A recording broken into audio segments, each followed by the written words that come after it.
मेरे पास 5 लाख रुपये नहीं है, लेकिन बदले में मैं आपको बहुत ही कीमती चीज़ दे सकता हूँ। ये कहकर राहुल ने अपनी बहन को राजवीर सिंघानिया की ओर बढ़ा दिया। सिमरन को आप अपने पास रखिए, अपने साथ ले जाइए। जब तक आपके 5 लाख का इंतजाम नहीं हो जाता, आप इसे अपने पास रख सकते हैं। सिमरन अपने शराबी और जुआरी भाई की इस हरकत पर सन्न रह गई। कुछ बोलने के लिए होंठ खोले, लेकिन शब्द उसके होंठों से निकल न सके। उसे ये तो पता था कि उसका भाई राहुल एक घटिया इंसान है। पैसे के लिए वो कुछ भी कर सकता है, लेकिन इस हद तक गिर जाएगा उसे अंदाजा नहीं था। और राजवीर तो सिमरन की सुंदरता से बुरी तरह घायल हो चुका था। उसका हाथ पकड़कर अपने घर ले आया। रात को जब वो उसके करीब आया तो सिमरन तड़प उठी। प्लीज़ मेरे पास मत आइए, मैं आपकी एक एक पाई चुका दूंगी। आपके घर में नौकरानी बनकर रहूंगी, लेकिन मुझे हाथ मत लगाइए प्लीज़। मैं मर जाऊंगी, ये बदनामी सह नहीं सकूंगी। वो तड़प तड़प कर रो पड़ी थी और राजवीर उसे हैरानी से देखने लगा। वो उसके पास आया जरूर था, लेकिन उसके साथ कोई रिश्ता बनाने के लिए नहीं, बल्कि उसके माथे पर लगे जख्म को साफ करने के लिए, जो उसे उस वक्त लगा था जब राहुल ने उसका हाथ राजवीर के हाथ में दिया था। और राजवीर से अपना हाथ छुड़ाकर वो राहुल के सामने आकर खड़ी हो गई थी। मैं तुम्हारी ये बात नहीं मानूंगी राहुल, तुम्हारे खिलाफ पुलिस में कंप्लेंट करूंगी। और राहुल ने एक जोरदार थप्पड़ सिमरन के गाल पर रखा था। वो लड़खड़ाकर पीछे रखी टेबल से जा टकराई। उसके माथे पर टेबल का कोना लगा और वहां से खून बहने लगा था, और वही जख्म राजवीर साफ करने के लिए आगे बढ़ा था। ठीक है, आज से तुम हवेली में काम करोगी, घर के सारे नौकरों पर नज़र रखोगी और अपनी निगरानी में उनसे काम करवाओगी। इस काम की तुम्हें महीने की तनख्वाह मिलेगी। जब मेरे 5 लाख पूरे हो जाएंगे तब तुम इस घर से जा सकती हो। बस कर दो राहुल, अपनी हरकतों से बाज आ जाओ। ये 5,000 रुपये जो मुझे ट्यूशन की फ़ीस के मिले हैं, अगर ये भी तुम ले लोगे तो मैं घर का राशन कहाँ से लाऊंगी, पापा की दवाइयाँ कैसे खरीदूंगी। सिमरन रोते हुए राहुल के सामने हाथ जोड़ रही थी, लेकिन राहुल वो रुपये सिमरन से छीन चुका था। देखना, इसके डबल करके दूंगा तुझे। मैंने एक दाव लगाया है और मुझे यकीन है मैं जीत जाऊंगा। घर का राशन भी आ जाएगा और पापा की दवाइयाँ भी। ये कहकर वो 5,000 रुपये लेकर चला गया था और सिमरन वहीं रोती रह गई। ये 5,000 उसके लिए बहुत मायने रखते थे। वो रोती हुई अपने पापा के कमरे में गई, जहाँ अनिल जी बिस्तर पर लेटे करा रहे थे। उनका एक हाथ लकवा गिरस था। पापा, राहुल सारे पैसे ले गया। मैं एक एक पैसा जोड़ रही थी आपकी दवाई के लिए, घर के राशन के लिए। अनिल जी की आंखों में आंसू आ गए, लेकिन वो कुछ नहीं बोले। वो उनके पास बैठकर उनका हाथ पकड़कर काफ़ी देर तक रोती रही। अनिल जी कभी आर्थिक रूप से बहुत ज़्यादा मजबूत तो नहीं थे, लेकिन जब वो एक कंपनी में क्लर्क की नौकरी करते थे तो घर का गुजारा अच्छे से हो जाता था। वो मेहनती और ईमानदार इंसान थे। पिछले साल उनकी पत्नी सुनीता का देहांत हुआ और फिर कुछ ही महीनों बाद उन्हें लकवा मार गया। दोनों बच्चों के साथ वो सामान्य जीवन जी रहे थे, लेकिन एक के बाद एक मुसीबतें उनके दरवाजे पर दस्तक देती रहीं। माँ की मौत और बाप की बीमारी ने राहुल को पूरी तरह तोड़ कर रख दिया। अभी उसकी उम्र केवल 22 साल थी और सिमरन से वो 2 साल बड़ा था। शुरुआत में उसने नौकरी के लिए इधर उधर कोशिश की, लेकिन जब कुछ नहीं मिला तो गलत संगति में पड़कर जुआ खेलने लगा। 6 महीनों में ही वो घर के बर्तन तक बेच चुका था। जब घर में भूखे रहने की नौबत आई तो सिमरन ने ट्यूशन पढ़ाना शुरू कर दिया। अब वही पैसे भी राहुल डबल कराने के बहाने छीन कर लेकर चला गया था। अपनी आंखों के आंसू पोंछते हुए सिमरन सरकारी अस्पताल की ओर भागी थी, क्योंकि अनिल जी की सारी दवाइयाँ ख़त्म हो रही थीं। और घंटों लाइन में लगने के बाद वो अपने पापा की दवाइयाँ लेकर लौटी। अस्पताल की हालत ख़राब थी। डॉक्टर सीधे मुंह बात नहीं करते। दवा की लाइन अलग तो जांच की लाइन अलग लगाना पड़ती थी। रात को राहुल जब घर लौटा तो उसका चेहरा उतरा हुआ था। सिमरन समझ गई कि वो फिर से पैसे हार गया है। गुस्से में आकर उसने राहुल को बातें सुनाई। तुम तो कह रहे थे डबल करके लाऊंगा। राहुल भी झल्ला उठा।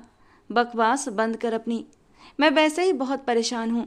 सिमरन ने गौर से उसका चेहरा देखा तो वो सच में उसे परेशान लगा और कुछ डरा हुआ भी लग रहा था। वो बिना खाना खाए अपने कमरे में चला गया और सिमरन अफसोस से अपनी आंखों में आई नमी साफ करने लगी। अगली सुबह दरवाजे पर जोर की दस्तक हुई। सिमरन ने दरवाज़ा खोला तो एक अमीर सूट बूट पहने हुए एक बेहद रौबदार और खूबसूरत पर्सनालिटी का आदमी खड़ा था। साथ में कुछ गार्ड भी थे। इतनी बड़ी गाड़ी में उस इंसान का सिमरन के घर आना उसे सचमुच हैरत में डाल गया था। उनके घर तो उनके रिश्तेदार भी नहीं आते थे, फिर इतना अमीर आदमी उनके घर क्यों आया था? आसपास मोहल्ले के लोग भी झांक झांक कर देख रहे थे।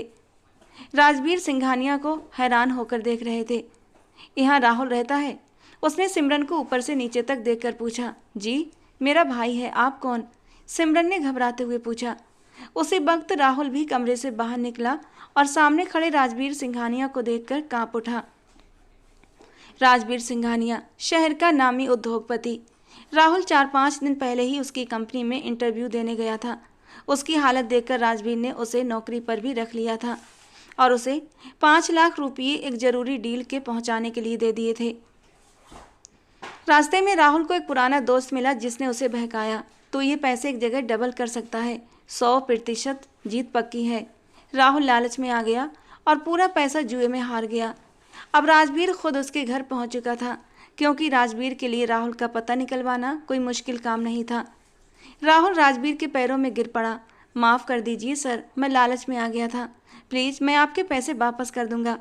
जबकि सिमरन हैरानी से ये सब कुछ देख रही थी। राजवीर ने उसे ऊपर उठाया और एक जोरदार थप्पड़ मारते हुए कहा, बात पैसे की नहीं है, बात मेरे विश्वास की है। मैंने तुम्हारी हालत पर तरस खाकर तुम्हें नौकरी दी, लेकिन तुमने मेरे भरोसे को तोड़ दिया और मैं धोखेबाजों को बिल्कुल बर्दाश्त नहीं करता। ये कहकर राजवीर ने उसका कॉलर पकड़ लिया। इस धोखे की सज़ा तुझे ज़रूर मिलेगी। जेल जाने के लिए तैयार हो जा। और जेल की धमकी सुनकर राहुल डर गया था। उसे कुछ भी समझ नहीं आ रहा था कि वो खुद को कैसे बचाए।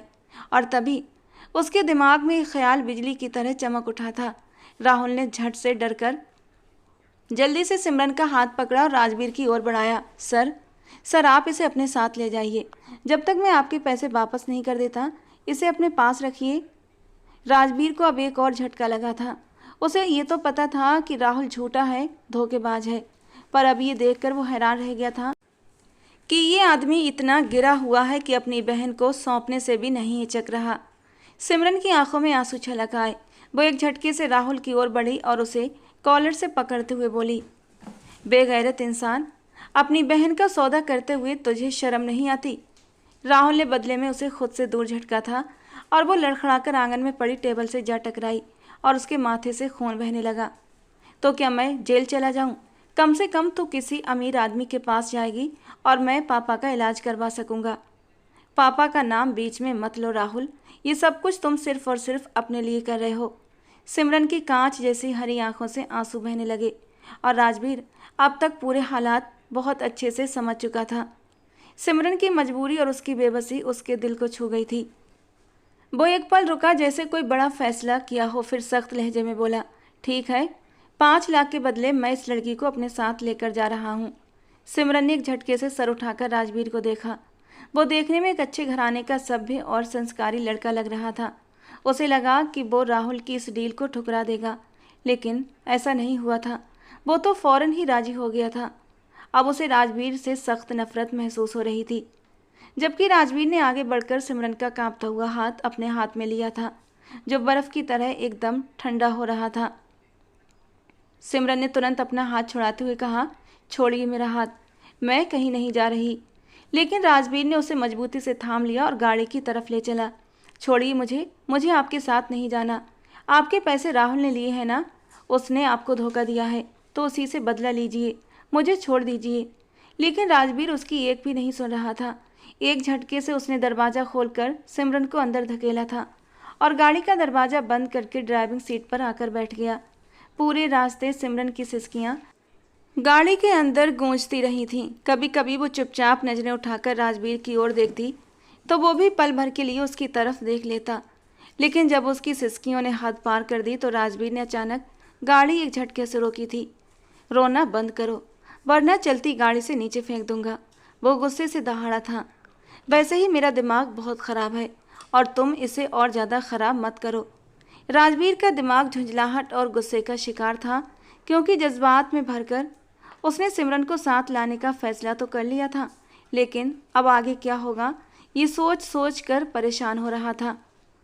उसे नहीं पता कि वो क्या करे, दादी को क्या बताए कि लड़की कौन है और क्यों मैं इसे घर लेकर आया हूँ। ये सोचकर वो काफ़ी परेशान था। उसकी झुंझलाहट और गुस्से से सिमरन सच में डर गई थी। गाड़ी एक बड़े से बंगले के सामने रुकी। सिमरन चुपचाप गोद में हाथ रखे बैठी रही। राजवीर ने उसका दरवाज़ा खोला और उसका हाथ पकड़कर बाहर की ओर खींच लिया। ड्रामे करना बंद करो, समझी? वो झल्लाया। दरवाजे पर पहुंचने से पहले उसने हल्का सा दरवाज़ा खोलकर अंदर झांका था। पूरा हॉल एकदम खाली पड़ा था। फिर उसने सिमरन का हाथ पकड़ा और चुपचाप उसे अपने कमरे की ओर ले गया। फ्रेश हो जाओ, मैं अभी थोड़ी देर में वापस आता हूँ।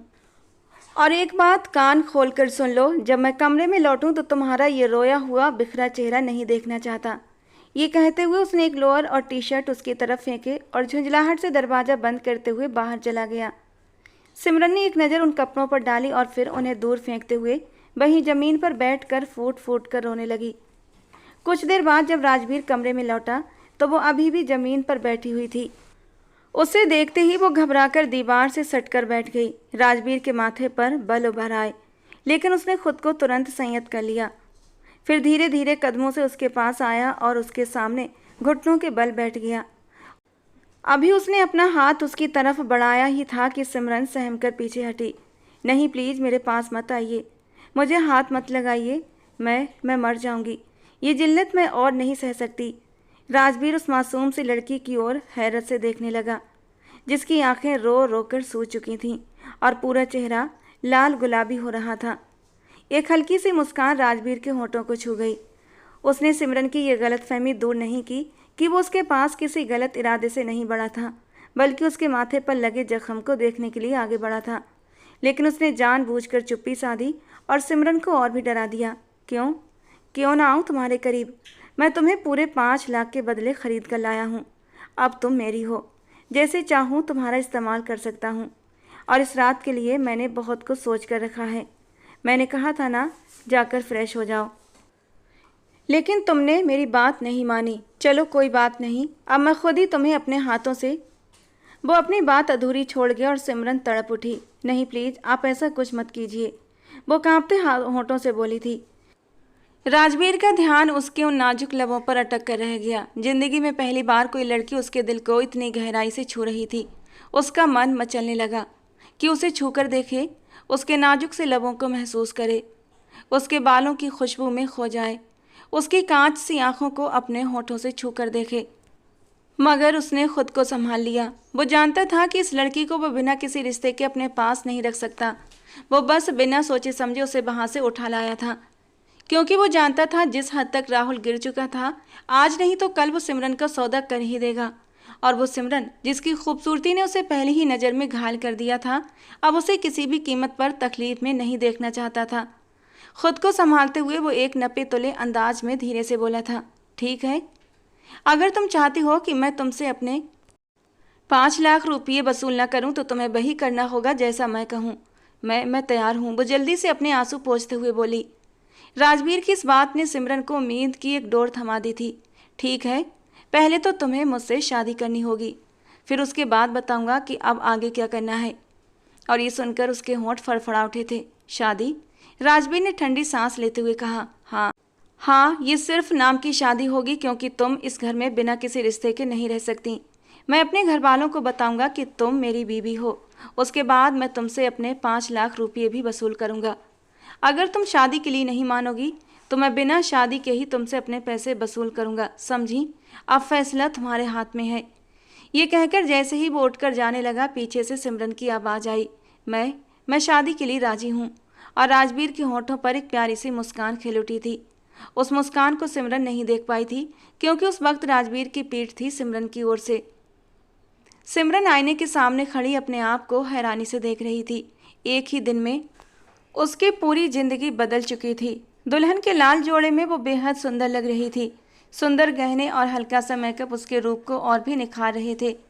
उसने कभी जिंदगी में इतना कीमती ड्रेस नहीं पहना था और ना ही कभी ऐसे सजी थी। आज पहली बार खुद को इस रूप में देखकर उसे यकीन नहीं हो रहा था कि आईने में जो लड़की दिख रही है वही सिमरन है। लोगों से उसने अपनी खूबसूरती की तारीफ तो सुनी थी, पर कभी उस पर ध्यान नहीं दिया। उसकी सहेली उसे कहती थी, सिमरन तो बहुत सुंदर है, अपनी आंखें देखी हैं कभी? गौर से देख, एकदम कांच जैसी। देखना कोई तेरी आंखों में एक दिन जरूर डूब जाएगा। और सिमरन एक कड़वी सी मुस्कान छोड़ कर रह जाती। उसे पता था ऐसा कुछ भी नहीं होगा। एक कच्चे मोहल्ले की एक झोपड़ी में पली बड़ी लड़की, जहाँ न साफ पानी था न अच्छा खाना, हर तरफ बदबू फैली रहती थी और बारिश में टीन की छत टपकती थी। उस माहौल से निकलकर इतने बड़े माहौल में आ जाना किसी सपने से कम नहीं था। उसने अपने बाजू को हल्के से चुटकी काट कर देखा तो दर्द की टीस ने उसे यकीन हो गया कि वो सपने में नहीं, हकीकत में है। जिंदगी में उसने बहुत मुश्किलें देखी थीं, मगर कभी नहीं सोचा था कि ऐसा दिन भी आएगा जब उसकी शादी होगी और वो खुश नहीं होगी। उसकी शादी एक सौदे का हिस्सा थी, इसीलिए वो चाह कर भी अपने सजे हुए रूप की तारीफ नहीं कर पा रही थी और थके कदमों से जाकर बिस्तर पर बैठ गई। कुछ ही देर बाद एक नौकरानी उसे लेने आई। नीचे मंडप तैयार था और शादी की सारी तैयारियां थीं। वो धीरे धीरे कदमों से नीचे आई। कुछ ही समय बाद उसके नाम के साथ राजवीर सिंघानिया का नाम जोड़ दिया गया। शादी एक लड़की की ज़िंदगी का ऐसा समय होता है जब वो एक साथ खुश भी होती है और उदास भी। उसे नई जिंदगी और नया जीवन साथी मिलने की खुशी होती है, लेकिन अपने मायके को छोड़ने का दुख भी होता है। सिमरन के दिल में तो खुशी नाम की कोई चीज़ नहीं थी। हाँ, दुख जरूर था। अपने घर को छोड़ने का नहीं, बल्कि अपने आप को एक सौदा बन जाने पर उसे बेख्तियार अपने पापा की याद आई। पता नहीं राहुल ने पापा को समय पर खाना और दवाई दी होगी या नहीं। उन्होंने मेरे बारे में ज़रूर पूछा होगा। राहुल ने पापा को क्या बताया होगा मेरे बारे में। यही सब सोच सोच कर सिमरन परेशान हो रही थी। पता नहीं आगे उसकी ज़िंदगी में क्या क्या होने वाला था। राजवीर सिंघानिया सुबह उसे अपने साथ लाया था और अब फिर घर से चला गया था। वो पूरा दिन कमरे में बंद रही थी। दोपहर का खाना भी कमरे में भेज दिया गया था। शाम के समय एक नौकरानी उसके कमरे में कुछ सामान रख कर गई और कुछ देर बाद एक ब्यूटिशियन आई थी जो उसे तैयार करके चली गई। क्या वो वापस आकर उससे रिश्ता बनाएगा और फिर अपना मतलब निकाल कर उसे छोड़ देगा, या फिर उसे किसी गलत काम में इस्तेमाल करेगा, या फिर बाकी अमीरजादों की तरह सजाकर अपने बिजनेस पार्टनर्स के सामने पेश करेगा और अपने काम निकालेगा। इन सब सोचों ने सिमरन के दिमाग को जैसे चीर दिया। उसकी आने वाली ज़िंदगी का डर एक तलवार की तरह उसके सिर पर लटक रहा था और सिर्फ एक शख्स था जो उसे इस डर से बाहर निकाल सकता था, उसके सारे सवालों का जवाब देकर, और वो था राजवीर सिंघानिया। लेकिन वो तो गायब था। सिमरन बिस्तर की टेक लगाकर आंखें मूंद गई। उसका दिमाग इतना थक चुका था कि कुछ सोच पाने की हालत में अब बिल्कुल भी नहीं था। सिमरन को नींद आने लगी तो उसने एक तकिया सीधा किया और बिना कपड़े बदले वहीं बिस्तर पर आधी लेटी हुई सी सो गई। कहते हैं जब थकावट हद से ज़्यादा हो तो नींद कांटों के बिस्तर पर भी आ जाती है, और सिमरन को तो यहाँ एक नरम और मखमली बिस्तर मौजूद था। कुछ ही देर में वो गहरी नींद की आगोश में चली गई। रात के लगभग 2 बज रहे थे जब राजवीर सिंघानिया कमरे में दाखिल हुआ। उसकी आंखें लाल हो रही थीं और चेहरे से ही थकावट साफ झलक रही थी। आंखें नींद से बोझल हो रही थीं। कपड़े बदलने तक का उसे होश नहीं था। वो आगे बढ़ा और गिरने के से अंदाज में एकदम बिस्तर पर लेट गया। लेकिन तभी एक लड़की की चीख से पूरा कमरा गूंज उठा। एक नाजुक नरम सा शरीर राजवीर सिंघानिया के नीचे दबा हुआ था और निकलने की पूरी कोशिश कर रहा था। तभी राजवीर को याद आया कि अब उसकी बीवी भी है, जिससे आज ही शाम को उसकी शादी हुई है। वो झट से उठा और साइड टेबल का लैंप जलाया। सिमरन बिस्तर पर बैठी हुई थी और गहरी गहरी सांसें ले रही थी। उसने अपना हाथ सीने पर रखा हुआ था। राजवीर ने ध्यान से उसकी ओर देखा। वो बहुत ज़्यादा घबराई हुई सी लग रही थी। सिमरन वही लड़की थी जिसकी खूबसूरती ने पहले ही नज़र में उसे घायल कर दिया था। इस वक्त भी वो अपने रूप के सभी हथियारों से लैस लग रही थी और राजवीर बस एकटक उसे देखता जा रहा था। आज उनकी शादी हुई थी और ये उनकी शादी की पहली रात थी। लेकिन कितनी हैरत की बात थी कि राजवीर काम में इस कदर व्यस्त हो गया था कि अपनी शादी और शादी की पहली रात को ही भूल चुका था। अब जब सामने दुल्हन बनी सिमरन को देखा तो पता नहीं क्यों बेख्तियार दिल की धड़कनें तेज होने लगी थीं। सारी थकान, सारी नींद एक पल में ही हवा होने लगी थी। लेकिन वो उसे छू नहीं सकता था, उसके साथ पति पत्नी वाला रिश्ता नहीं बना सकता था। ये सोच कर ही पता नहीं उसे क्या हुआ कि वो उठकर एकदम से वॉशरूम में चला गया और फिर लौटकर अलमारी के सामने जाकर खड़ा हो गया, जबकि सिमरन उसकी हर हरकत को चुपचाप देख रही थी। वो चाहती थी कि खुलकर बात करे और इस रिश्ते की सच्चाई को समझे। वो इंतजार कर रही थी कि कब राजवीर उसके पास आए और कब बात करने का मौका मिले। कुछ देर बाद राजवीर उसके पास आकर बैठा तो सिमरन एकदम घबराकर जरा सा पीछे खिसक गई और फिर उसने घबराते हुए हाथ मरोड़ते हुए कहा, मुझे आपसे कुछ बात करनी है। राजवीर जानबूझकर उसकी तरफ देखने से बच रहा था और उसकी तरफ से ध्यान हटाने की खातिर अपने जेब से मोबाइल निकालकर उस पर कुछ स्क्रॉल करने लगा। उसे लग रहा था कि अगर उसने नज़रें मिलाई तो फिर से वो उसकी तरफ खींचने लगेगा। लेकिन सिमरन की बात सुनकर उसने उसकी तरफ देखा और फिर धीरे से उसके करीब आया। उसे कंधों से पकड़ा ही था कि सिमरन के पूरे वजूद में एक करंट सा दौड़ चुका था। यानी इस सौदे की शादी में भी राजवीर उससे अपना हक वसूल करना चाहता है।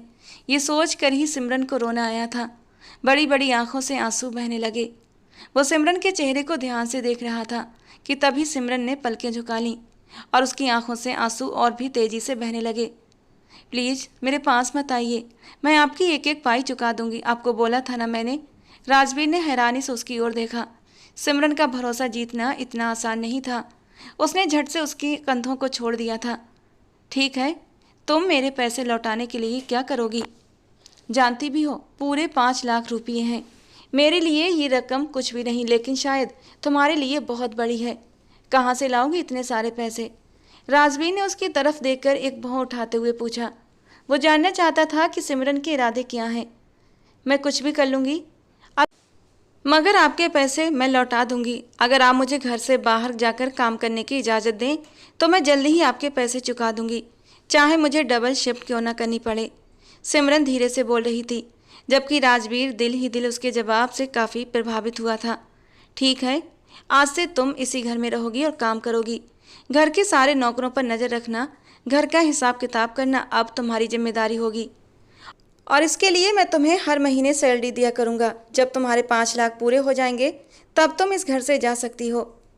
यह हमारी कॉन्ट्रैक्ट मैरिज भी उस दिन ख़त्म हो जाएगी। राजवीर ने बहुत ही मुलायम लहजे में सिमरन के चेहरे को नज़रों में भरते हुए कहा। सिमरन ने उसकी बात समझते हुए सिर हिला दिया और अपनी पूरी रजामंदी दे दी। राजवीर कुछ देर उसे खामोशी से देखता रहा, फिर गहरी सांस लेकर कमरे से बाहर निकलता चला गया। कुछ समय बाद वो दोबारा कमरे में लौटा। उसके हाथ में कॉफ़ी के 2 कप थे। मैं तुम्हारे साथ कुछ बातें साफ करना चाहता था, मगर साथ ही नींद भी बहुत आ रही थी, तो सोचा कॉफ़ी बना दूं, ताकि बात भी हो जाए और नींद भी थोड़ी दूर हो जाए।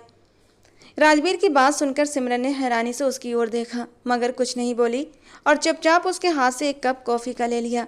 राजवीर उसके सामने बैठ गया और उसकी मोहक सूरत को नज़रों के घेरे में लेते हुए बोला, देखो सिमरन, इस घर में मेरी एक दादी हैं। मेरे माँ बाप बहुत पहले मर चुके हैं। मुझे मेरी दादी ने ही पाला है। उन्हीं की बदौलत मैं इस लायक बना कि अपने पापा का बिजनेस संभाल सकूं। मैं दादी से बहुत प्यार करता हूं। बस इतना कहना है कि तुम्हारे होने से उन्हें कोई शिकायत नहीं होनी चाहिए। सिमरन ने राजवीर की बात सुनकर सहमति में सिर हिला दिया। हालांकि वो उसकी बात पूरी तरह समझी नहीं थी। जब भी एक सौदे की शादी थी तो देर सवेर उसे ख़त्म हो जाना था, तो फिर आखिर उसे क्या ज़रूरत थी कि वो उसकी दादी का ख्याल रखती या ना रखती।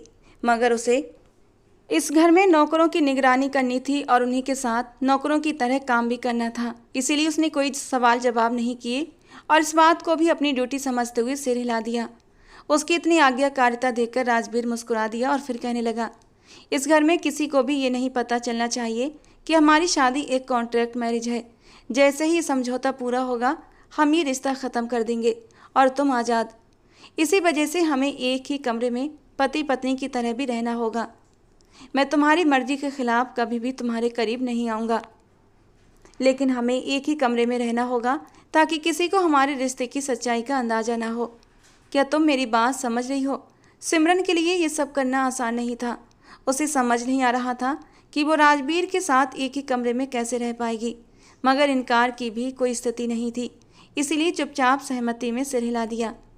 क्या तुम भी कुछ कहना चाहती हो? इस रिश्ते को निभाने के लिए क्या तुम्हारी कोई शर्त है? राजवीर ने पूछा तो सिमरन ने ना में सिर हिला दिया। सिमरन के लिए इतना ही बहुत था कि उसकी इज्जत इस घर में महफूज थी। राजवीर ने उससे कोई शारीरिक रिश्ता बनाने की ज़बरदस्ती नहीं की थी। ये बात ही उसके लिए बहुत बड़ी थी। उसे अपना कर्ज चुकाने का मौका मिल रहा था और वो इस ज़बरदस्ती के रिश्ते से बाहर निकल सकती थी। अगर राजवीर उसे वापस भेजने से इनकार कर देता तब भी वो क्या कर सकती थी। आखिर वो 5 लाख के बदले इस घर में लाई गई थी। अब वो उसके सामने अपनी कोई भी शर्त रखना नहीं चाहती थी। उसकी ये चुप्पी और सहमति राजवीर को उस समय जरा भी अच्छी नहीं लगी, मगर फिर वो चुपचाप उठकर सोफे पर जाकर लेट गया। उसका इरादा तो सिमरन से और बातें करने का था। वो उसके चेहरे को और निहारना चाहता था, मगर जब सिमरन ने ही बात ख़त्म कर दी तो उसे भी चुपचाप हटना पड़ा। सुबह राजवीर की आंख पीठ में उठती दर्द की तेज लहर की वजह से खुली। रात भर सोफे पर सोने के कारण उसकी कमर अकड़ चुकी थी। वो कराहते हुए उठा और बिस्तर की ओर देखा, मगर सिमरन वहाँ नहीं थी कि तभी वॉशरूम से पानी गिरने की आवाज़ आई तो वो थोड़ा सा सीधा होकर बैठ गया। तभी दरवाज़ा खुला और सिमरन बाहर निकली। सिमरन को देखकर राजवीर को जोर का झटका लगा। सिमरन के कपड़े इतने अजीब थे कि वो खुद को रोक नहीं सका और जोर से हंस पड़ा। उसने अपनी शादी के जोड़े वाले जरीदार दुपट्टे को कुछ इस अजीब अंदाज में लपेट रखा था जैसे किसी ने एक ही दुपट्टे से साड़ी बनाने की कोशिश की हो। हाँ, ब्लाउज लहंगे वाला ही पहना हुआ था। राजवीर हंसी से लोटपोट हो गया और सिमरन के पास आकर खड़ा हो गया। वो बहुत ही कंफ्यूज हो चुकी थी और फिर शर्मिंदा होकर निगाहें झुकाकर खड़ी हो गई। ये तुमने कैसे कपड़े पहन रखे हैं? मैंने आज तक किसी लड़की को ऐसे कपड़ों में नहीं देखा, राजवीर ने हंसते हुए कहा। राजवीर को इस तरह हंसता देखकर सिमरन की आंखों में आंसू आ गए। उसने रोते हुए कहा, मेरे पास शादी के जोड़े के अलावा दूसरा कोई कपड़ा नहीं था, और जो कपड़े आप मुझे कल देकर गए थे इस कमरे में वो भी नहीं थे। जब मैं नहाने गई तब मुझे ध्यान आया कि लहंगा पहनकर तो कमरे से बाहर नहीं निकल सकती। अब आपको नींद से जगाना भी मुझे अच्छा नहीं लगा। उसकी ये बात सुनकर राजवीर को शर्मिंदगी महसूस हुई। माफ़ करना सिमरन, मुझे इस बात का अंदाज़ा नहीं रहा कि तुम्हारे पास कपड़े नहीं होंगे। ऐसा करो, अलमारी में से कोई भी मेरी शर्ट और ट्राउज़र पहन लो। मैं आज तुम्हारे लिए कपड़े मंगवा देता हूँ और फिर तुम खुद शॉपिंग पर जाकर जो चाहे खरीद लेना। राजवीर ने बड़े ही खुले दिल से ये बात कही थी। उसकी आंखों से बहते आंसू देखकर वो बेचैन था। वो आगे बढ़ा और सिमरन की आंखों से आंसू पोंछने लगा। उसकी भीगी हुई आंखें बेहद हंसी लग रही थीं और राजवीर का दिल जोरों से धड़कने लगा। उसका दिल किया कि आगे बढ़कर अपने होंठ सिमरन की पलकों पर रख दे, मगर उसने खुद पर काबू रखा। सिमरन के चेहरे को छूते ही उसके अंदर एक करंट सा दौड़ गया। दोनों कई पल तक एक दूसरे की आंखों में खोए रहे। ये लम्हे बहुत ही खूबसूरत थे, मगर दोनों को अपने हालात का एहसास था। इसीलिए सिमरन पीछे हट गई और राजवीर भी लंबी सांस लेते हुए वॉशरूम में चला गया। उसे खुद को संभालने के लिए वक्त चाहिए था और यही हाल सिमरन का भी था। वो वहीं खड़ी गहरी गहरी सांसें लेती रही और फिर अलमारी की ओर बढ़ गई। सामने राजवीर के कपड़े लटके हुए थे, मगर वे इतने लंबे थे कि सिमरन उनमें पूरी तरह छिप जाती। फिर सिमरन वही ट्राउज़र और शर्ट उठा लाई जो कल राजवीर ने उसे पहनने के लिए दी थी, लेकिन उसने पहनी नहीं थी और नौकरानी ने उसे उठाकर वापस अलमारी में रख दिया था। वो ड्रेसिंग रूम में गई और जैसे तैसे करके राजवीर का ट्राउज़र और शर्ट पहनकर बाहर निकल आई। इन ढीले ढाले कपड़ों में सिमरन का नाजुक जिस्म जैसे कहीं छुप सा गया था। उसने बाजुओं को कोहनी पर फोल्ड कर रखा था और एक बेल्ट की मदद से शर्ट को कमर पर कसकर बांध रखा था। उसका नाजुक रूप इस बेढंगे कपड़ों में भी बेहद खूबसूरत लग रहा था। जब राजवीर ने उसे देखा तो देखता ही रह गया। हल्की वाइट कॉटन की शर्ट जो उसके वजूद की खूबसूरती को और भी उभार रही थी। उसकी ब्लैक स्ट्रिप वाइट शर्ट के आर पार साफ दिखाई दे रही थी और जब अनजाने ही उसकी नज़र सिमरन की धड़कनों पर ठहरी तो उसका दिल 120 की रफ्तार से धड़कने लगा। उसका जी चाहा कि सब कुछ भूलकर सिमरन को अपनी बाहों में भर ले, उसकी खूबसूरत धड़कनों को महसूस करे, उसकी नाजुकता में डूब जाए। लेकिन उसने खुद को संभाल लिया। सिमरन उसकी नज़रों से बुरी तरह परेशान हो रही थी और फिर बेमतलब ही ड्रेसिंग टेबल पर रखा सामान इधर उधर सेट करने लगी।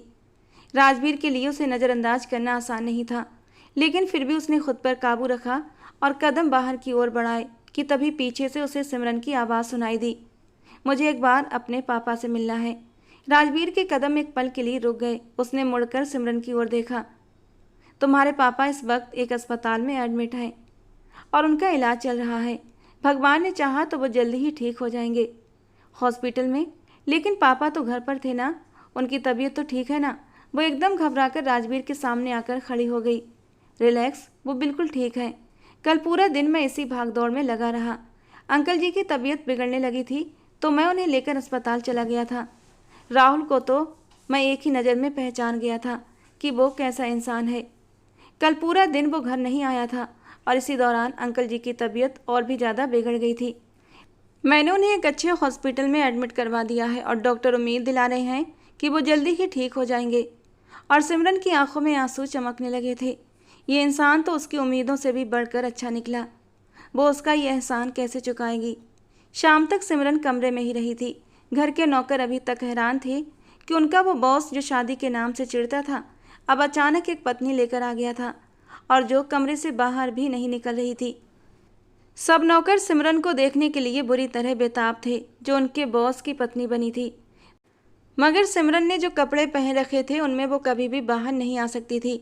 राजवीर बाहर से लौटकर आया तो उसके हाथों में ढेर सारे शॉपिंग बैग थे, जिनमें सिमरन के लिए कपड़े, जूते, कॉस्मेटिक्स और बाकी ज़रूरत की सारी चीज़ें थीं।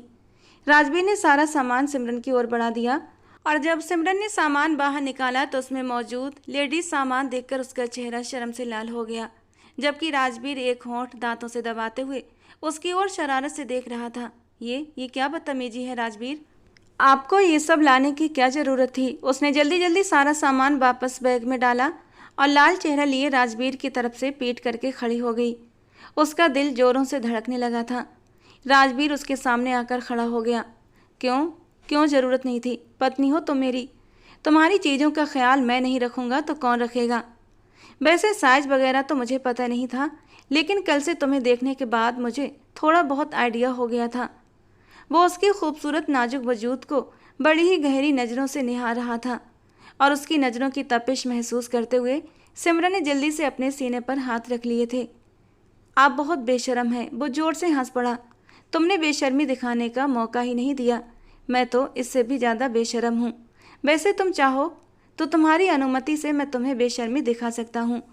2 कदम आगे बढ़ते हुए उसने सिमरन के कान में सरगोशी की थी और साथ ही उसके कान की लौ को हल्के से अपने लबों से छू गया था और सिमरन का दिल धड़क उठा। उसे हल्का सा धक्का देते हुए सारा सामान उठाकर वो ड्रेसिंग रूम के अंदर भाग गई थी और फिर गहरी गहरी सांसें लेने लगी। पीछे से उसे राजवीर की आवाज़ आई थी, अच्छा सुनो, ब्लू वाला सूट पहनना तुम पर अच्छा लगेगा। उसने डार्क ब्लू कलर का सूट निकाला जिस पर हल्का मोतियों का काम किया गया था। बहुत खूबसूरत था। कपड़े पहनने से पहले जब उसने अपनी पर्सनल चीज़ें पहनी तो उसके लबों पर एक हल्की सी मुस्कान आई थी। साइज उसे एकदम फिट बैठा था। कितने घाघ हैं राजवीर, नज़रों ही नज़रों में मेरा साइज भी पता कर लिया। एक हल्की सी शर्मीली मुस्कान सिमरन के होठों को छू रही थी, लेकिन अगले ही पल उसका चेहरा उदास हो गया। मुझे अपनी औकात नहीं भूलनी चाहिए। मैं सिर्फ एक सौदे के लिए लाई गई हूँ। जैसे ही कर्ज उतर जाएगा मैं यहाँ से चली जाऊँगी। मुझे राजवीर के लिए अपने दिल में कोई जज्बात नहीं पालने चाहिए और राजवीर की इन बातों को मुझे सीरियसली नहीं लेना चाहिए। वो तो एक मर्द है। जब सामने खूबसूरत जवान लड़की मौजूद होगी तो कौन मर्द होगा जो अपने जज्बातों पर काबू रख सके, वो भी तब जब सामने वाली लड़की उसके साथ एक जायज़ रिश्ते में बंधी हो। मुझे पता है राजवीर मुझे पाना चाहता है, मेरे वजूद से अपनी प्यास बुझाना चाहता है और अगर ऐसा ना होता तो वो मुझे पैसों के बदले अपने घर लेकर ना आता। मुझे खुद को मजबूत बनाना होगा, अपनी इज्जत को बचाकर रखना होगा। जज्बातों में बहकर अगर मैं कोई गलती कर बैठी तो राजवीर का तो कुछ नहीं बिगड़ेगा। कुछ रातों तक मुझे अपने बिस्तर की शोभा बनाने के बाद वो मुझे अपनी ज़िंदगी से निकाल देगा और फिर उसके बाद मेरी ज़िंदगी बर्बाद हो जाएगी। आखिर मैं हूँ ही क्या, मेरी हैसियत क्या है। राजवीर की नरम तबीयत की वजह से उसके दिल में राजवीर के लिए जो भाव पनपने लगे थे उन्हें उसने थपक कर सुला दिया और फिर कपड़े पहनकर बाहर आ गई, जहाँ राजवीर बेड पर कुछ ज्वेलरी बॉक्स खोले बैठा था। सिमरन हैरान रह गई। ये सब क्या है राजवीर, अब तुम सोनी कलाइयाँ लेकर तो नहीं घूमोगी ना। सिमरन ने एक नज़र उस सामान पर डाली और फिर संजीदगी से राजवीर की तरफ देखते हुए बोली, मैं ये सारा सामान नहीं ले सकती। आप कपड़े वगैरह ले आए यही काफ़ी है। बल्कि ऐसा करना, ये भी मेरे हिसाब में लिख देना। मैं आपका कोई भी उधार बाकी नहीं रखना चाहती। राजवीर के उस पर बहुत ज़्यादा एहसान थे और वो इससे ज़्यादा एहसान लेना नहीं चाहती थी। सिमरन की बात सुनकर राजवीर ने गंभीरता से उसकी ओर देखा। इन सब का पैसा मैं तुमसे नहीं लूँगा। तुम मेरी बीवी का किरदार निभा रही हो तो तुम्हें उसी तरह रहना होगा जैसे मेरी असली बीबी रहती। हमें और तुम्हें ये बात मालूम है कि तुम मेरा कर्ज चुकाने के लिए इस घर में हो, मगर बाहर के नौकरों को यही लगता है कि तुम मेरी बीबी हो, जिससे मुझे दीवाना बार प्यार हो गया है।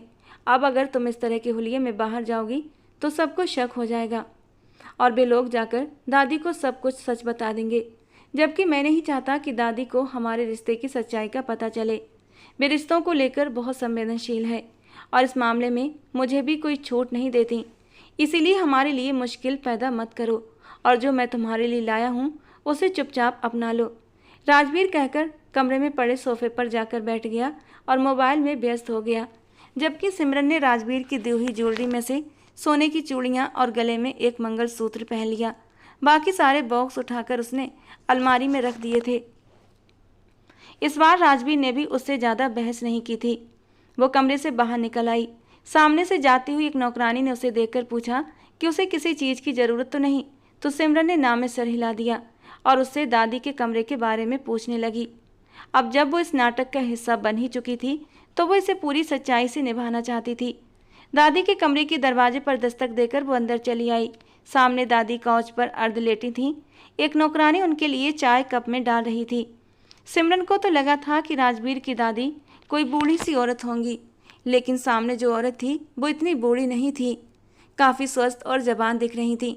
सिमरन आगे बढ़ी और दादी के पैर छूते हुए बोली, प्रणाम दादी माँ। दादी ने ध्यान से उसकी ओर देखा तो फिर उसके सिर पर हाथ फेरते हुए मुस्कुरा दी। जीती रहो, खुश रहो, सदा सुहागन रहो। अब मुझे समझ आया कि राजवीर ने तुम्हें कमरे में छिपाकर क्यों रखा था।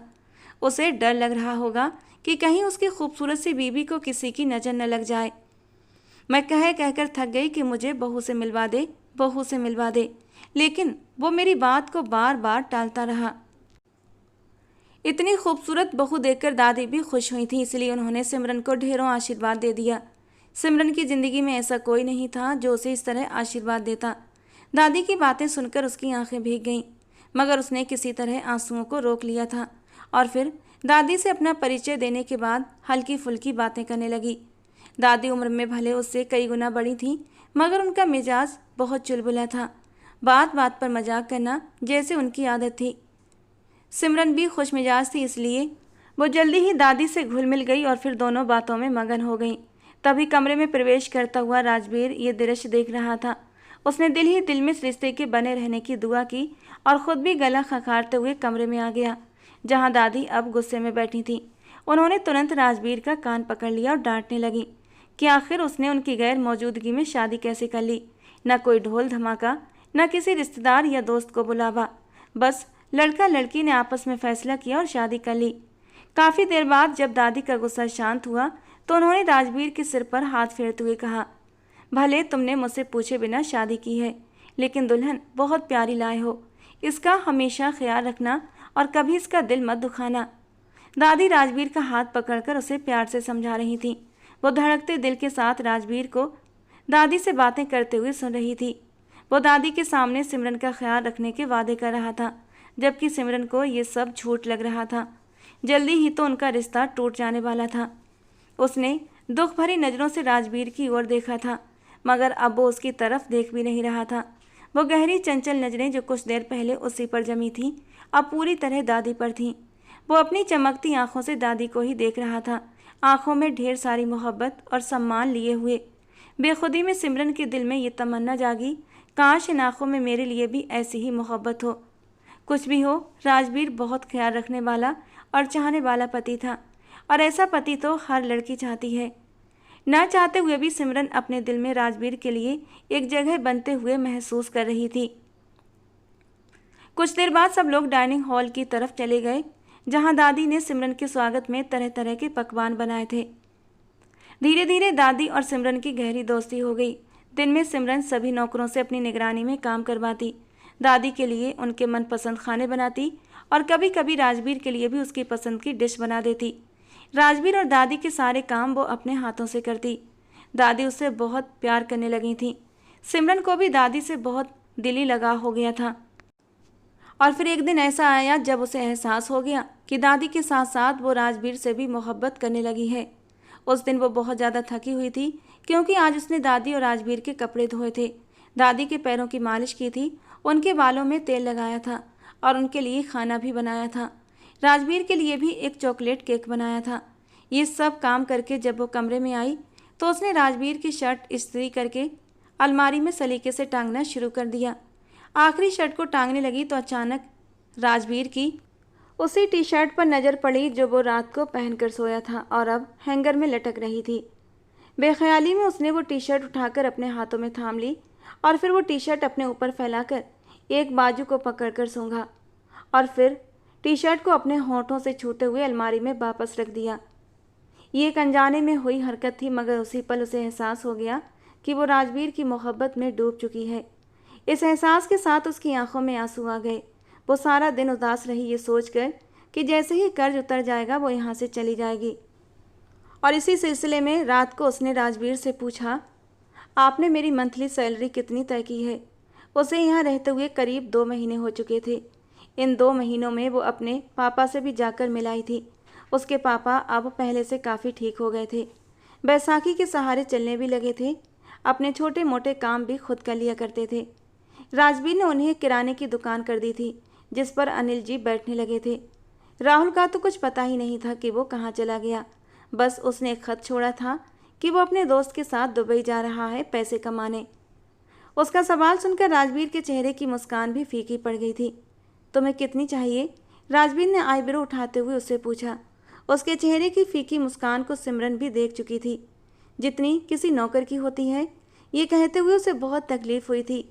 वो पूरी दुनिया के सामने नौकर बनकर रह सकती थी, लेकिन राजवीर के सामने नौकर बनना उसे बहुत दुख दे रहा था और इस ख्याल से ही उसकी आंखें भीगने लगी थीं। राजवीर ये सब देख रहा था। वो सिमरन की ओर बढ़ा। सिमरन जब अपने आंसू न रोक सकी तो उसने मुंह मोड़ लिया। राजवीर बिल्कुल उसके पीछे आकर खड़ा हो गया और उसके दोनों कंधों को पकड़कर उसका रुख अपनी ओर कर लिया। एक आंसू उसकी आंख से गिरा और गाल पर आकर ठहर गया, जिसे राजवीर ने अपने होठों से चूम लिया। राजवीर के होंठ अपने गाल पर महसूस करते ही सिमरन की जैसे सांसें रुक गईं। उसके शरीर में एक सिहरन दौड़ गई। दोनों बेसुध होकर एक दूसरे की आंखों में देख रहे थे। सिमरन के कंधों को थामे राजवीर थोड़ा सा उसके करीब हुआ और उसकी आंखों में झांकने लगा और फिर अचानक झुकते हुए उसने सिमरन के होंठों पर अपने होंठ रख दिए और ख़ुद को सुकून देने लगा। न जाने कितनी देर तक वो उसके होंठों पर झुका रहा। ये पल इतने हसीन थे कि राजवीर का दिल कर रहा था वक्त यहीं थम जाए। काफ़ी देर गुजर जाने के बाद जब राजवीर पीछे हटा तो सिमरन का चेहरा लाल हो चुका था। वो गहरे गहरे सांस ले रही थी। उसका ये रूप राजवीर के दिल में उतरता जा रहा था। वो सिमरन को अपने बाहों के घेरे में लिए उसके सिर पर अपने होंठ रखते हुए कहने लगा, आज के बाद मत रोना। तुम्हारी आंखों के आंसू मुझे तकलीफ़ देते हैं। तुम जितनी कहोगी उतनी सैलरी तय कर दी जाएगी। बस मैं तुम्हारी आंखों में आंसू न देखूं। मुझे लगता है जैसे इन आंसुओं के साथ मेरा दिल भी डूब जाएगा। अपनी बाहों के घेरे में सिमरन को लिए वो उसके कान में सुकून घोल रहा था, जबकि वो स्तब्ध थी। राजवीर ये सब क्यों कह रहा था? क्या वो भी उससे प्यार करने लगा था? इन ख्यालों से सिमरन के दिल में खुशी की लहर दौड़ गई, मगर जब उसे अपनी हैसियत याद आई तो ये खुशी ज़्यादा देर तक टिक न सकी। वो कैसे राजवीर के साथ खुश रह सकती थी या रिश्ता बना सकती थी जब वो इस घर में उसकी बीवी की तरह सिर्फ एक सौदे का हिस्सा बनकर आई थी? ये हकीकत वो अच्छे से जानती थी। एक पल लगा उसे हकीकत की दुनिया में लौटने में। वो राजवीर के बाहों से खुद को अलग करती हुई कपड़े लेकर वॉशरूम में चली गई और वहाँ काफ़ी देर तक आंसू बहाती रही। सिमरन के इस तरह चले जाने पर राजवीर ने गुस्से से अपनी मुट्ठियाँ भींच लीं।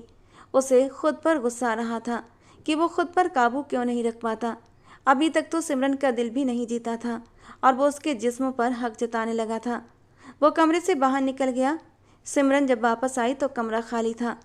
वो बहुत उदास हो गई, मगर ये वक्त दादी को दवाई देने का था, इसीलिए उनके कमरे में चली गई।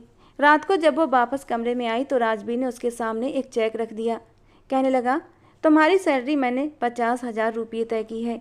मेरा कर्ज 5 लाख था, जिसमें से 1 लाख चुका दिया गया है। अब 4 लाख बाकी हैं। मेरा ये कर्ज उतारने के लिए तुम्हें 8 महीने यहाँ काम करना होगा। राजवीर उसकी 1 महीने की सैलरी 2.5 लाख भी तय कर सकता था और 2 महीने की सैलरी में ही 5 लाख दिखाकर उसके सिर से ये बोझ हटा सकता था। मगर उसे मालूम था जैसे ही सिमरन को कर्ज ख़त्म होने की खबर मिलेगी वो यहाँ से चली जाएगी। जबकि राजवीर को अपनी मोहब्बत का एहसास दिलाने के लिए कुछ वक्त चाहिए था। इसीलिए दिल पर पत्थर रखकर उसने सिमरन को चेक पकड़ाया। सिमरन तो 50,000 की सैलरी सुनकर बहुत खुश हो गई थी। वो कहीं भी काम करती, लेकिन 50,000 उसे कहीं भी मिलने वाले नहीं थे। ऐसे में बहुत कम वक्त में उसका कर्ज उतर सकता था। जबकि उसके चेहरे पर फैली हुई इस खुशी को राजवीर देख चुका था और मन ही मन उदास हो गया। शायद सिमरन भी जल्द से जल्द उससे छुटकारा पाना चाहती है और यहाँ से जाना चाहती थी। सिमरन बेड पर लेटी हुई थी और उसने अपनी आंखों पर हाथ रखा हुआ था। राजवीर भी उसके बराबर बेड पर लेटा हुआ था। उसने पहले दिन ही राजवीर से कह दिया था कि वो सोफे पर सो जाएगी। राजवीर बेड पर आराम से सो सकता है, मगर वो भी जानता था कि कमरे में मौजूद सोफ़ा ऐसा नहीं था जिस पर चैन से सोया जा सके। इसलिए राजवीर ने भी शर्त रखी कि दोनों बेड पर ही सोएंगे, लेकिन एक दूसरे से दूरी बनाकर, ताकि दोनों को सुकून की नींद आए। सिमरन ने उसकी बात मान ली। राजवीर उसके पास आकर लेट गया। राजवीर को वो बहुत उदास लग रही थी, मगर वो चाहते हुए भी उसके लिए कुछ नहीं कर सकता था। जबकि सिमरन अपनी आंखों पर बांह रखे अपनी बीती जिंदगी के बारे में सोच रही थी। पता नहीं राहुल कहाँ होगा और क्या कर रहा होगा। उसकी आंखों से आंसू बहने लगे। काश वो राजवीर को किसी और हालात में मिली होती। ऊपर वाले ने राजवीर को उसकी किस्मत में तो लिखा था, मगर इस तरह कि वो कभी उसके सामने सर उठाकर नहीं जी सकती थी। इन्हीं बातों को सोचते हुए सिमरन सो गई थी, जबकि इससे बेखबर राजवीर इसी ख्याल में डूबा हुआ था कि काश सिमरन उसे किसी और वक्त मिली होती। राहुल उसका भाई न होता, तब वो पूरे सम्मान से उसका हाथ मांगता, धूमधाम से शादी करता और सिमरन को रुखसत करके अपने घर ले आता। सिमरन को देखते ही वो उससे मोहब्बत करने लगा था, मगर हालात उस वक्त ऐसे थे कि वहाँ रुककर वो सिमरन का रिश्ता नहीं मांग सकता था, और इसीलिए उसे उस वक्त जो सही लगा उसने वही किया। मगर अब वो सिमरन के दिल से ये बात नहीं निकाल सकता था कि वो उसका खरीदार है। वो चाहता था कि सिमरन इस बात को भुला दे, मगर सिमरन की खुददारी उसे इस बात की इजाज़त नहीं दे रही थी। अभी तक उसे सिमरन के जज्बात का भी पता नहीं था कि वो उसके बारे में क्या सोचती है। दोनों ही अपने अपने दिल में दर्द छुपाए बस यही सोच रहे थे, काश हम एक दूसरे से किसी और हालात में मिले होते। रात का न जाने कौन सा पहर था जब सिमरन को एहसास हुआ कि कोई उसके बेहद करीब है। झट से उसने अपनी आंखें खोल दी। राजवीर आंखों में मदहोशी के रंग लिए उसके ऊपर झुका हुआ था। एकदम धक्का देते हुए वो उठ बैठी। राजवीर, जो आज बुरी तरह बेचैन था और अब उसे निहारते हुए अंदर ही अंदर मदहोश हो रहा था, मगर सिमरन और इसी मदहोशी में उसके बेहद करीब आ गया था। अब उसका ये रिएक्शन देखकर वो हैरान हुआ था। ये आप क्या कर रहे हैं? आप अपना वादा भूल रहे हैं राजवीर जी। मैं आपको एक अच्छा इंसान समझती थी, लेकिन आप भी हवस परस्त निकले। मौका पाते ही मेरा वजूद पाने के लिए मेरे करीब आ गए। आंखों के आंसू पोंछते हुए बोली, और आज पहली बार राजवीर को गुस्सा आया था। उसने सिमरन को बाजू से पकड़कर झंझोड़ कर रख दिया। पत्नी हो मेरी, जब चाहूँ जैसे चाहूँ तुमसे अपना हक वसूल सकता हूँ, लेकिन मैं ऐसा नहीं कर रहा क्योंकि मैं तुम्हारे साथ ज़बरदस्ती करना नहीं चाहता। लेकिन आज तुमने मुझे मेरी ही नज़रों में गिरा दिया। मुझे तुमसे ये उम्मीद नहीं थी। वो गुस्से से रूम के बाहर निकल गया और सिमरन को एहसास हुआ कि उसने कुछ ज़्यादा ही गलत बोल दिया था। अगले दिन वो नज़रें झुकाए राजवीर के सामने खड़ी थी। माफ़ कर दीजिए, रात मैंने आपको कुछ ज़्यादा ही सुना दिया। उसकी आवाज़ में पछतावे की नमी थी, मगर राजवीर का गुस्सा कम होने का नाम नहीं ले रहा था। चेहरा सख्त और नज़रें तीखी। सिमरन ने होंठ भींचे, फिर थोड़ी हिम्मत करके बोली, राजवीर जी, अब आप कुछ ज़्यादा ही नखरे दिखा रहे हैं। अगर आपने मुझे माफ़ नहीं किया तो मैं दादी जी को जाकर सब कुछ बता दूंगी।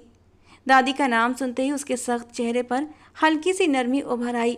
होठों की तनी रेखा थोड़ी ढीली पड़ी, नज़रें कुछ पल को नीचे झुकीं और फिर वो धीमे स्वर में बोला, ठीक है, मैं तुम्हें एक शर्त पर माफ़ कर सकता हूँ। सिमरन की धड़कनें तेज हो गईं, चेहरे पर हल्की परेशानी और जिज्ञासा उभर आई।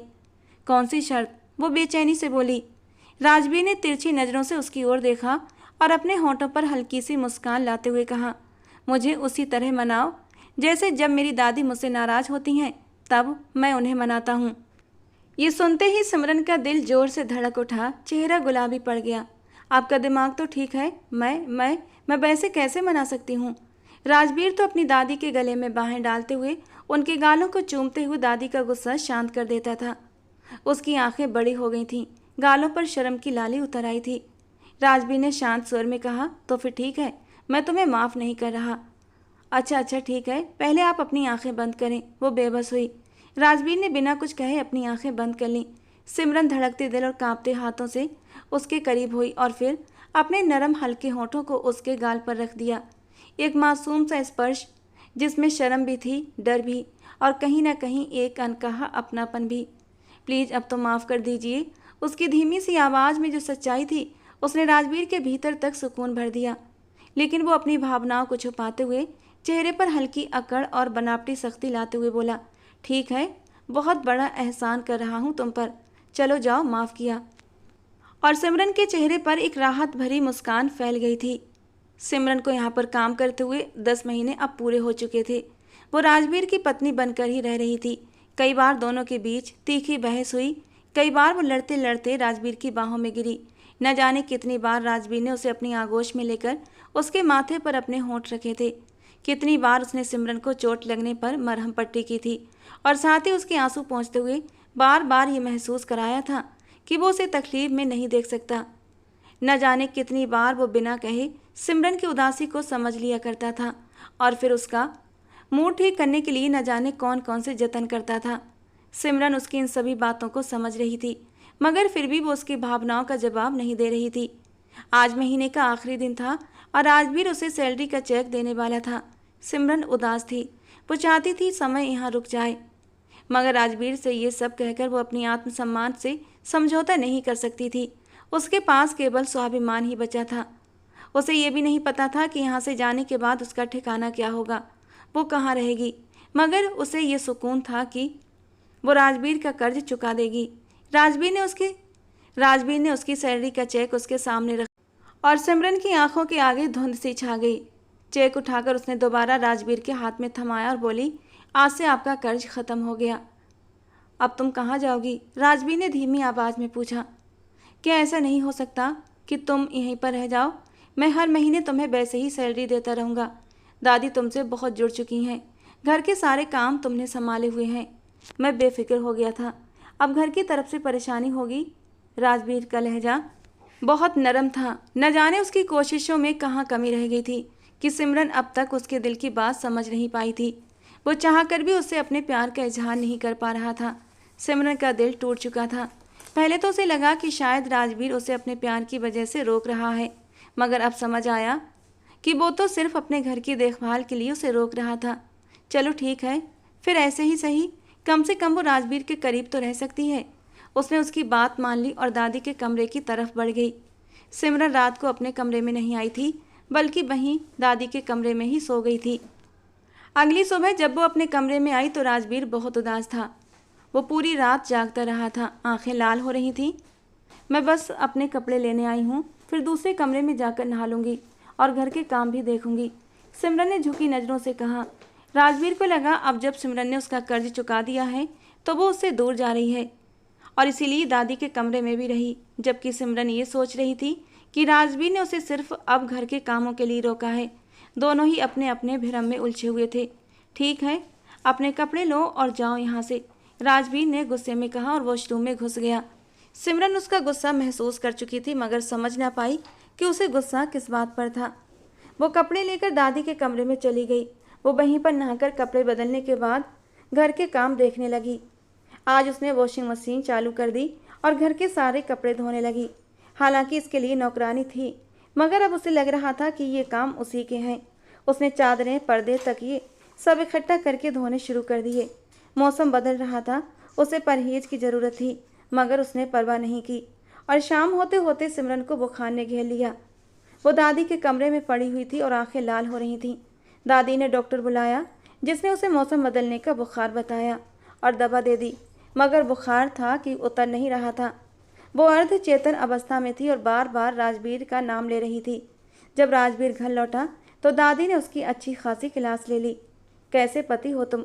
अपनी बीवी की खबर तक नहीं तुम्हें कि वो किस हाल में है? फौरन इसे डॉक्टर के पास ले जाओ। राजवीर हक्का बक्का होकर दादी को देखने लगा। सिमरन अब भी बेसुध थी और राजवीर का नाम ले रही थी। कुछ देर बाद राजवीर ने सिमरन को अपनी बाहों में उठाया और फिर कार में डालकर डॉक्टर के पास ले गया। वापस आकर भी दादी ने सिमरन को अपने कमरे में ले जाने को कहा तो राजवीर ने चुपचाप सिमरन को फिर से बाहों में उठाया और दादी के कमरे में छोड़ दिया। रात के 12:30 बजे तक सिमरन का बुखार टूट चुका था। उसकी आंखें खुली तो खुद को दादी के कमरे में पाया। वो उठकर बैठी, मगर इससे पहले कुछ बोलती एक मर्दाना भारी हाथ उसके मुंह पर आ गया। उसने चीख मारनी चाही, मगर चीख भी ना निकल सकी। राजवीर ने उसे कान में चुप रहने को कहा और फिर उसे अपनी गोद में उठाते हुए अपने कमरे में ले गया। उसे बेड पर बिठाने के बाद उसने पलटकर दरवाज़ा बंद किया और उसके सामने आकर बैठ गया।